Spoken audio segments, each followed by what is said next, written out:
Assalamualaikum warahmatullahi wabarakatuh dan selamat sejahtera. Saya Mama Fira dari Wartawan Cilik Smart TV.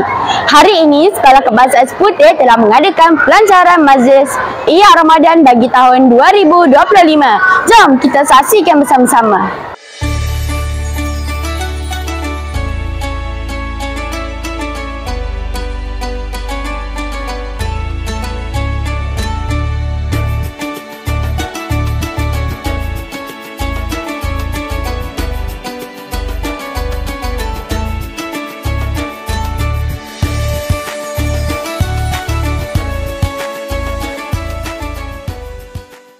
Sekarang saya bersama dengan salah seorang guru di SK Seputeh.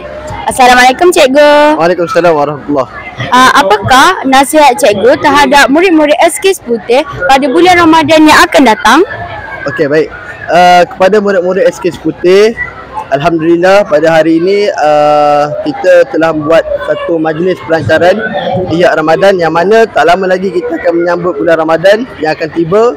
Jadi saya berharap kepada murid-murid SK Seputeh dapat melaksanakan ibadah ini dengan baik, dan sekiranya murid-murid ini ada mengalami ataupun masalah tak dapat berpuasa penuh, jadi saya mohon untuk murid-murid yang ada masalah kesihatan, tolong hormati rakan-rakan lain yang berpuasa.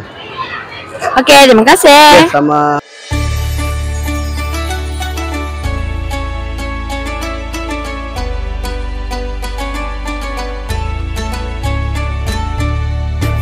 Sekarang saya bersama dengan salah seorang murid di SK Seputeh. Assalamualaikum saudara. Waalaikumsalam. Apakah perasaan saudara bila adanya majlis Ihya Ramadan kita pada hari ini?